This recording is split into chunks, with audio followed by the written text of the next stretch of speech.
Let's go. I'm so excited you're here. You clicked on this video because you want to change your life. And if you want to change your life, it's probably because you are dissatisfied with the current life that you have right now. And I want you to be real with yourself and really truly admit how dissatisfied you are, because this is a good thing. The more dissatisfied you are, the more likely you are to change. Because comfort is a killer. So you want to really embrace that uncomfortable feeling that you have, because this is the time where you take yourself seriously and you're actually going to change your life around. In this video, I'm going to give you a guide, a blueprint to how to change your life, because there's a good chance you've tried to change your life in the past, but you have failed. And the reason you failed is because you didn't have the proper plan to take action, and you probably felt lost and alone. But realize this, there are tons of people on this video right now that are watching that are going through the same thing you're going through. So one, you are not alone, and two, you are not the first person that have failed at changing their life. What I tell you is by experience. I'm not here to tell you things to give you textbook information. I'm going to have some emotions, as you probably can already feel, because I know what you feel. I have been through that. And I am so excited to teach you how to change, because I'm trying to build this community of people that take ownership of their life, responsibility of their life, and truly reach their potential, because those are the type of people I want to surround myself with. And if you're the same, we're in this together. So let's go. These 6 steps actually work, but they only work if you put in the work. So I want you to make sure that you are committing to this. Nothing changes if nothing changes. So you're about to change your whole life around, and you're going to have to sacrifice some things, and you're going to have to give up your old life so you can enter this new one. So just be prepared for this new adventure. Let's start with step 0, curveball. I know, there's a step 0 before we go into the 6 steps.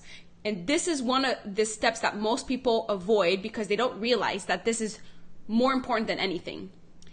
You need to create that vision for yourself. You need a mental representation of what that ideal future looks like. It has to be aligned with your values, with your aspirations, and it's like a secret because it's connected to your deepest desires. It's unique to you because it is you envisioning your highest potential. Literally have no limit to what that future looks like. So you need to visualize that version of yourself, because all the other steps, all the next 6 steps are there to complement that vision of yours. So you have to think about, what are the relationships you want to have? What is the career you want to have? The money you want to make? The impact, the influence, the people you surround yourself with? What are your materialistic things that you want? How you interact with others? What do you wear? What do you see? Where do you live? You have to be clear about that vision of yours. And don't be intimidated to make a choice about that vision, because it is not set in stone. Sometimes we're so scared to create that vision because you're not really sure if that's what you want. Visions are meant to change. Visions are never going to be perfect the first time you set it. But what is perfect is setting something for yourself, because that is what makes you start taking action. You will adapt along the way. You will change your vision, and it is meant to change. You just need to have one to start, because that's going to give you a guiding framework to give you ideas of what to do next. And for example, a vision that I had for myself years ago is I thought I was going to go to med school. So everything I did in my life was related to gain the knowledge, the skills, the confidence to go to med school. But eventually everything went upside down. I did not want to go anymore. Everything changed, but everything I've did along the way has been so beneficial to find my new purpose that I did not lose anything by setting up that vision for myself, because whatever vision you set for yourself is holding you at a higher standard, and you're going to grow and you're going to become a higher version of yourself no matter what. So just pick something. Now, a vision without a plan is delusional. It's a hallucination. So let's make sure that we make your dream a reality by focusing on these next 6 steps. Step number 1 is all about goal setting. This is so exciting because I've set a lot of goals in my life. I'm a professional athlete, and it is a huge part of our journey to be able to set goals for ourselves towards team goals, individual goals, performance goals, personal goals, whatever it is. Goal setting is in my blood. I've done so much of them. But there are things that I have done in my sports psychology that has been so useful that I'm going to tell you so you can apply in your life and make sure that your goal setting is actually going to work for you. Because I know that you've had goals in the past. I know you've set goals for yourself, but you have failed to achieve them. And we're going to make sure that that is not the case here. So the purpose of goals is to give you some sort of end game, to give you a destination in your mind that feels more achievable in the short term, but that is still aligned towards that bigger version of yourself. And goals are beautiful because they are unique to you. Your goals are not the same as my goals, but your goals might be similar to someone else. And those are the type of people you want to surround yourself with. So if you actually know the goal that you have right now, I want you to put it in the comments. Just write down, this is my goal, because the moment you start saying that this is your goal, you are taking yourself seriously. You are already telling yourself that you're putting yourself out there and you're holding yourself accountable, because you don't want to fail in front of other people. And you know what's beautiful is that other people that will relate to you, will support you, will like your comment, will be, I have the same goal as well. So this is a win-win for you. It boosts your confidence and it makes you want to take yourself seriously. If you already know your goals, you can skip to this next section, okay?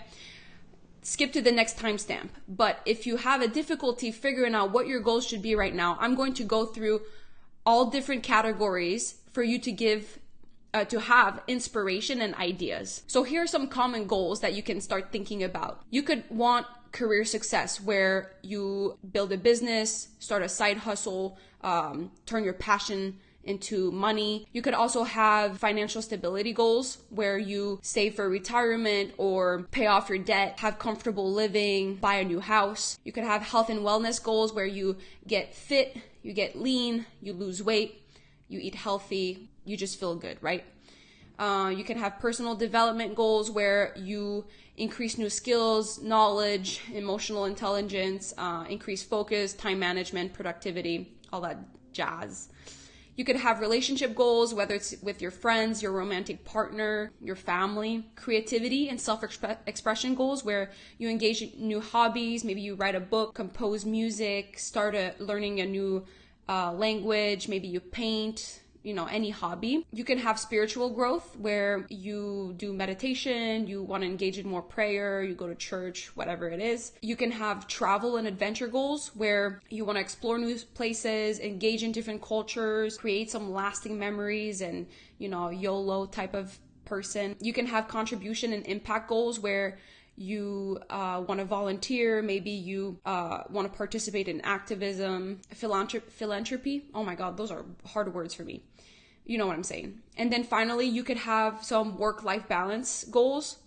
And this is all about like setting priorities and boundaries. However, this is not my favorite type of goal for this type of video, because we're all about reaching our highest potential right now. We're all about kind of going all in. And if you have work-life balance issues, to me, you get to that point once you've accomplished a lot. And right now we kind of need to lock in, and it's going to be unbalanced. Like, we're entering this new season where it's going to be so tunnel vision that work-life balance might not be the best thing for you right now. But I'm just going to put it out there in case that's for you. So this is where most people make their mistake. They know what their goal is and they think that it ends there, but we are just starting. We're just starting. We're literally still at step one. So what I've learned in my sports psychology is that there are 3 goals in goal setting. I call them the PPP, because it's easier to remember. So you have the prize goal, the performance goal, and the process goal. So right now, what we've defined is the prize goal. And the prize goal should only take about 5% of your attention. So basically, we've done it right now. You've identified what is your prize goal. But a prize goal is lofty. It's hard and challenging, which is good. That's what you want, because it makes it meaningful. But it's also easy enough for you to know that you can achieve it.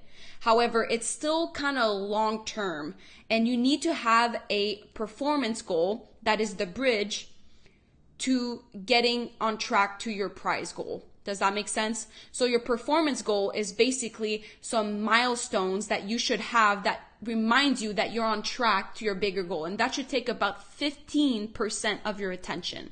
So let's say your prize goal is to get healthy, lean, and fit. Okay, that is the prize goal. Your performance goal would probably be something like lose 5 pounds of fat in 2 months. That could be a milestone. And that doesn't mean it's the end. Like, you can have multiple milestones to your goals, but that could be like your first milestone. Then the last goal, which is your process goal, is basically where you're going to put 80% of your attention into that. And that is all that matters, because it is the nitty-gritty process of how you're going to achieve your goal. That is the goal right now, is to make sure that you do your daily goals. And your daily goal would be to make sure you work out and you eat clean, and you have that workout plan, and you have your weekly trackable, actionable steps that is aligned towards that milestone. So I hope this makes sense. You need the process that is 80% of your attention, where you do the actionable step, your daily habit. Then you have the performance, where you kind of know that you're on track. And then you have the prize, where it's where you're thriving for. So you have the 3 steps. I used to do that in sports all the time, and it works like magic. It's incredible. And you adjust along the way. It's not going to be perfect, but it gives you some sort of guideline. So this is your homework. This season of your life right now is to pick 1 to 3 goals, 3 goals max. I don't want you to pick more. And if that makes you feel uncomfortable, just realize that other areas of your life will improve no matter what your goals are. So let's say your goal is in spiritual growth. It will inevitably help your relationships and your mental health. Like, everything is going to improve once some areas of your life will improve. You just have to choose specifically right now, what do you feel attracted to? What are you compelled to work on? What are those goals that are really screaming at your face right now that you really want to accomplish? So pick 1 to 3. And then your homework will be to break it down into prize, performance, process. So for example, let's say your prize goal is to speak fluently in Spanish. Your performance will be to take a free online exam to test your knowledge.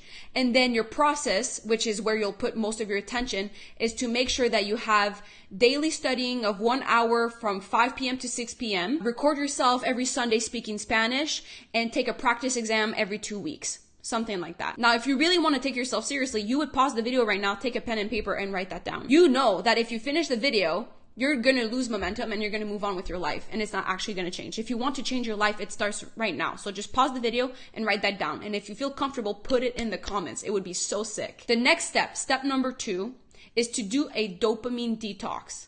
And I know this might seem redundant. Maybe you've heard that multiple times, but I don't think people understand the value of dopamine detox. The purpose of a dopamine detox is to delay gratification.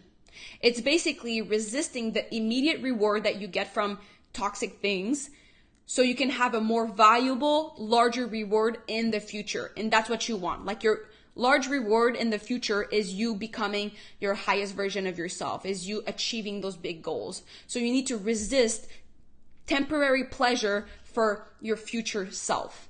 And imagine how proud that future self will be once you resist those temptations. And even though you feel like you have a dopamine detox, it's not like you're not going to have any dopamine. It's quite the opposite. Your dopamine will just come from more wholesome and healthy ways. You're just trying to take away the toxic dopamine that you keep flooding your brain with. Now, how do you detox?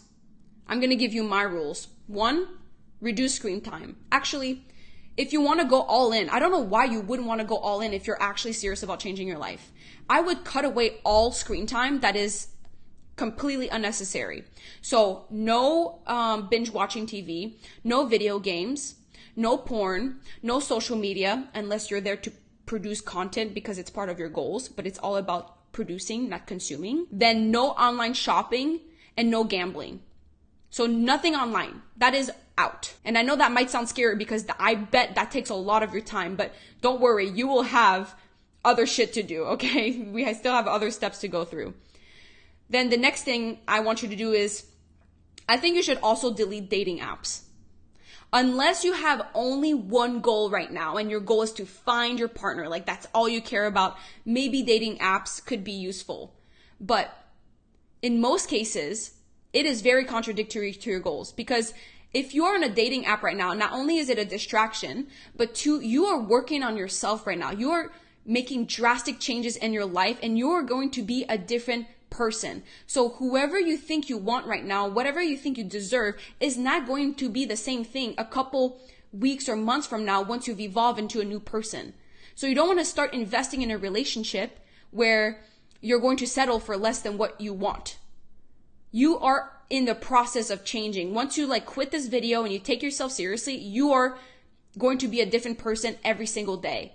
So if you go on dating apps, you won't really know what your standards are because you are changing. So I would just get rid of that, because that is just one of the easiest ways people distract themselves with. Now, the next thing is no drugs, no alcohol, no weed, no nicotine, and reduce caffeine. I think caffeine is important if you keep the consumption to 1 to 2 drinks a day, but don't put bullshit caffeine in your body where it's like these energy drinks full of added things. Drink black coffee. Suck it up. Maybe add creamer or something in there, but don't add tons of added sugar or like ingredients that you can't even see, you can't even get at the grocery store, that it looks like it's chemically made in a lab. And then finally, that goes in my last point, no junk food or sugary drinks. Those are all easy dopamine hits. Those are all things that ruin your brain health and your focus. But if you want to actually do the work to get to where you want to go, you need full tunnel vision, and you can only get that if you are free of those crazy highs and lows of dopamine that you indulge in. Just create these rules for yourself, and over time, you will have a better sense of what your priorities are, and maybe something you'll reintegrate. Maybe you'll reintegrate some video games here and there, whatever. I don't care, but at least give yourself the chance to remove yourself right now to know what you actually want, to know what's good for you, to know what's beneficial, because right now you have such a clouded judgment to what you want in life because you put all these dopamine hits. But once you remove yourself, you will have clarity, and there's nothing more powerful than someone that is crystal clear about where they want to go. That's where I'm trying to take you. So once you do that dopamine detox, we are recalibrating your reward system, which is exactly what we want. And you are going to feel rewarded regardless, because now you're going to get dopamine from working on a higher self. It's not like this detox is going to remove you from all dopamine and feel depressed. You will now feel good because you will actually be taking the action that you've always meant to take. The reason why you're here is because you've wanted to take those action, but you haven't, and you haven't because you've been numbing that feeling with all your toxic behaviors. Now, step 3. Step 3 is all about self-care. And I love talking about self-care because it's something that has been missing a lot in my life. A lot of us don't know how to actually relax because we've used TV, we've used our phone, we've used friends to relax when we're actually just distracting ourselves. Self-care, I decided to put it before the other steps because it is just so important. I don't want to just end with, oh, make sure you take care of yourself. Like, no, this is an actual important step. It's just that people don't know how to take care of themselves. But you need to, because this journey that you're about to hop on is going to be intense. It's going to be hard, and you do not want to burn out. One of my favorite ways to take care of myself is taking voluntarily mindful and intentional 20-minute naps. It's not just me being on the couch like scrolling through my phone and then passing out 2 hours later, waking up feeling disoriented, wondering what planet I'm on. No, this is very intentional, and I do that on one day a week. It's on game day. I don't know if I've mentioned that I'm a professional athlete, so that's my job. And on game days, I don't really like to take naps in general, but I know that it's necessary for me to do that, to like regenerate, to take care of myself, to quiet my mind, and to just feel calm. And not more than 20 minutes. I don't need that much. That's all I need. Once you know how to take care of yourself, you are treating yourself with respect, and you are actually recovering the way you want to because you are putting an intention out there. You have a purpose for it. So I want you to think about ways, I want you to put out a list of all the ways that you think would be self-care. And if you have a hard time, think about if you were someone else that gave advice to someone that needed to take care of themselves, what would you tell them? Would you tell them to just sit on their couch and scroll through TikTok? Would you tell them to just indulge in junk food? No, you would tell them valuable advice that are wholesome. You could tell them to go on a walk, to maybe run errands, to cook a nutritious meal, to do some breath work, to engage in hobbies, socialize with valuable friends. You will get dopamine hits, like those instant gratification from taking care of yourself. And one of the biggest hidden benefits of self-care is it increases your self-worth. You walk around feeling like you are worthy because you are taking care of yourself. You're giving yourself the message that you are worth being taken care of. And you're giving the message to other people that they should take care of you, and that allows you to set boundaries. When people are not treating you properly, you set boundaries because you know what you deserve. So make sure that you have a list of all the self-care activities that you can do for yourself, and that way you have a counteracting effect to the addictive behaviors that you are naturally inclined to do. So when you have that free time, when you know you need a break, you won't do the toxic behaviors. You will do the ones that will still keep you on track towards your goals. Step 4. Step 4 is learn. I don't care what your goals are, but you have to start reading. I don't care if you say, I don't like reading. Everyone can love reading once they find the book that changes their life. That is awakening your consciousness. And also, I know you can like reading because you already have the desire to elevate yourself, to become a higher version of yourself. So you have that potential to love reading, because everyone that grows needs to nurture their mind. And that is the only way. The gift of human beings is language. And the fact that we can read and learn from other people's stories is the most beautiful gift that we cannot take for granted. I know you want to change, and change can go both ways. You either level up or level down. If you don't do anything, if you just stay the same, you are actually naturally glowing down. You are actually not leveling up, because that is the law of entropy. I don't know if you remember learning about entropy in science, but it's basically the natural state, when left alone, of everything naturally going towards disaster and chaos and disorder. Okay? So this is our natural state. We naturally go towards disorder. If you don't take ownership, if you don't take accountability and control about how you want to change, you will just spiral downhill. So to make sure that you instill positive change in your life, it's requiring you to grow, and to grow means to learn. Once you learn, you evolve, you expand your consciousness, and that's what you want, right? You want to be an evolved person. Just start reading anything. There is no way that you won't get smarter, enriched, wiser, more knowledgeable, interesting if you read. There's no way that won't happen. So whatever you read is going to benefit you. It can be anything.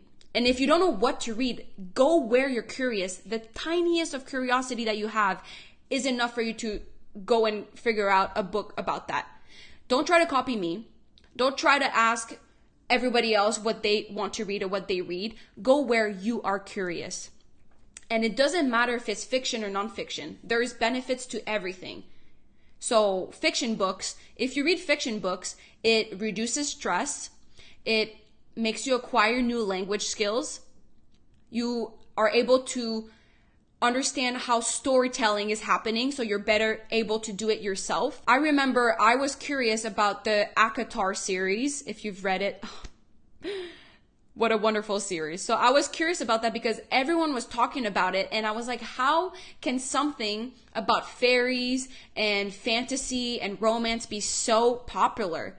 And I was curious about that, and I was like, you know what? I'm just going to give it a try. And I'm someone that never reads fiction. I never do, because I don't have time for that. AKA, I don't have the priorities for that. But I was curious, and I was like, maybe it's time for me to do something different.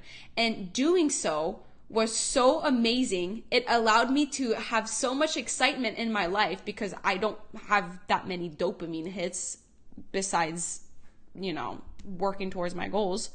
So that was a good way for me to take care of myself, that I even had to make rules that I could only start reading as of 9 p.m. because I wanted to go to bed by 10.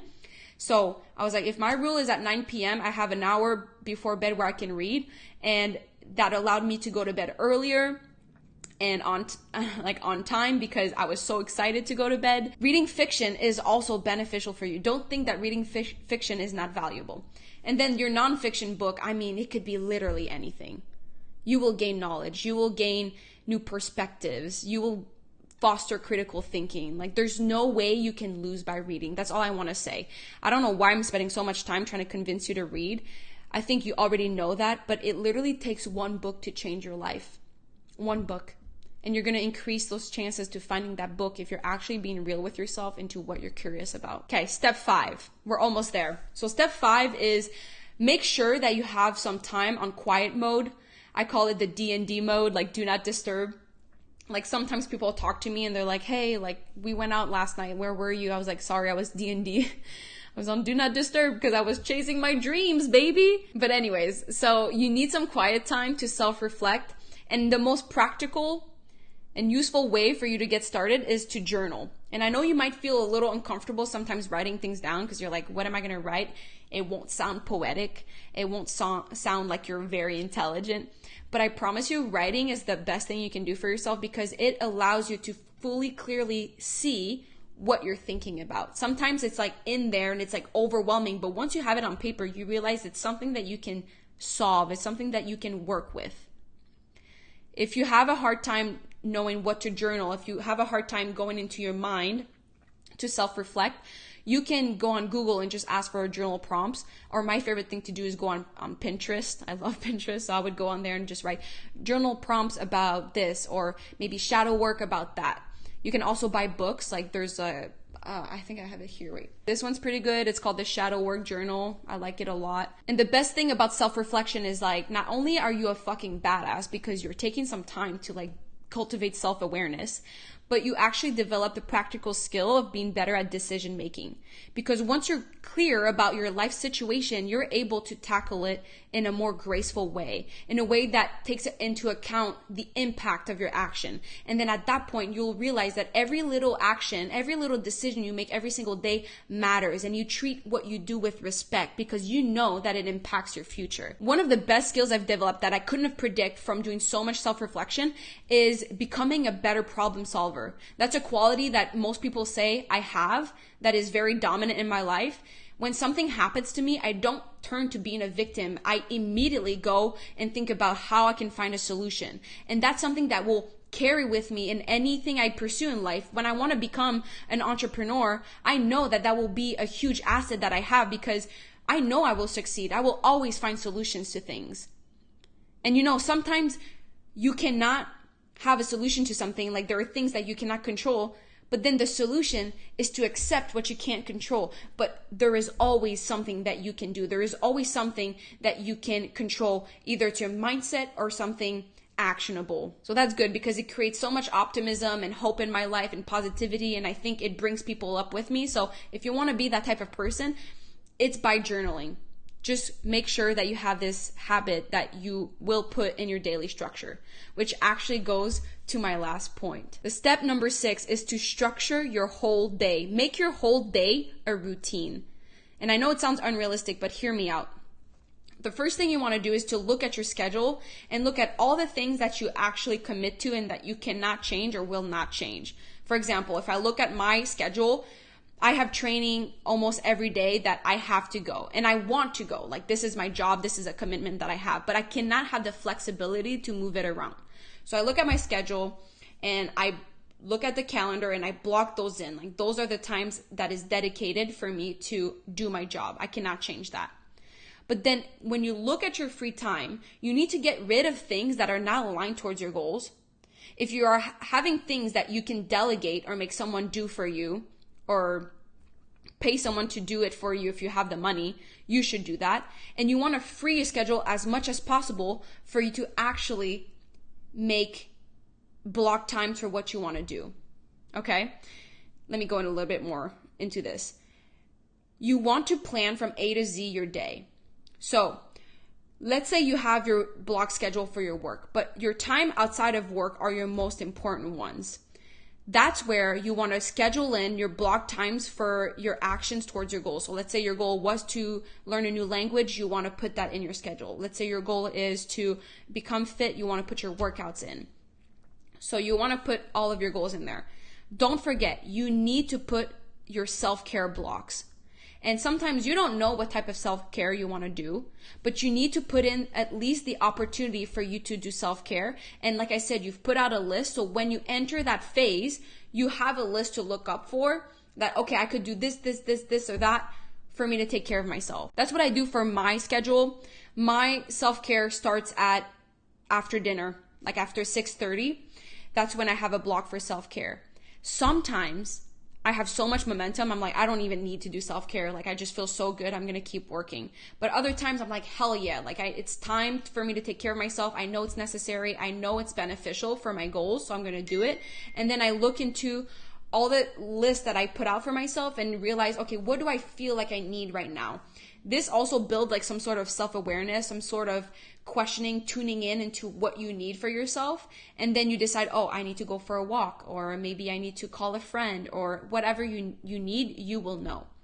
But it's so hard for you to actually take care of yourself if you don't block it in, or to have limitation a little bit, because sometimes if you have too much flexibility, you'll end up taking care of yourself way too much, aka losing track or distracting yourself from your goals. A lot of people want to have so much flexibility in their schedule, but they don't realize that flexibility without structure is chaos, because you will always try to do what's comfortable when you are fatigued. That's the decision fatigue effect. So the more tired you are, the harder it is to do delaying gratification, right? But if you have the schedule, when you have some free time, you just look at your schedule and you realize, oh, this is what the best version of me wants me to do at this moment. And you know what? Even though you plan from A to Z every single day what you want to do, you're not going to follow that perfectly. You're not. But the goal is not perfection.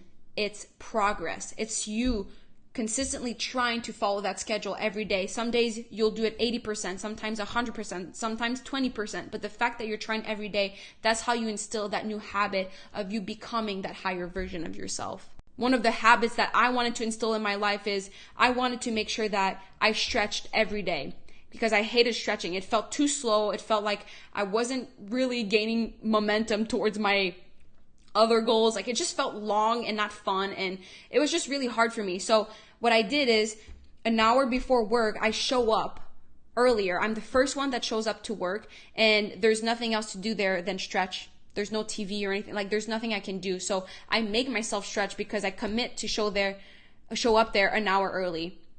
So this is how the block times can work for yourself. And then just a little side note, at night, you should review your next day. If you prepare for the day, it starts the night before. Just make sure you lay out the clothes that you want, that your house is kind of put together, that everything that you need for you to set yourself up for success is there already in the morning. Because if you own the morning, you can own the day. I've said that multiple times in my videos.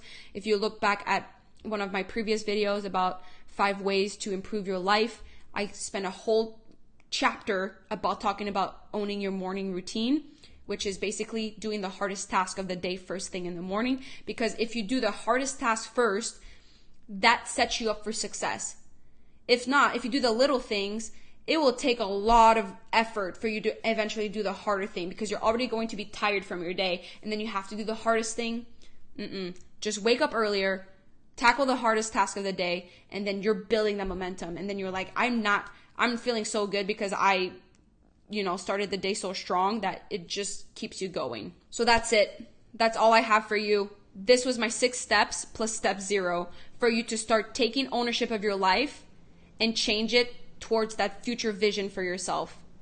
You have the plan, you have the clarity, you know what to do. All there is left is for you to execute, to just do it, to put your head down and grind and have tunnel vision and let no one stop you. Because if anyone is stopping you, it's yourself. So put yourself on your own team right now. Have your own back. Take yourself seriously. Take your potential seriously and get after the life that you want. Thank you for listening. Actually, I'm so proud of you for listening. If you listen to the end, you should let me know, because this is one of my longest videos, and I know people don't have an attention span. I would be shocked if people listen to the end. See you very soon in a couple days in a new video. Mwah.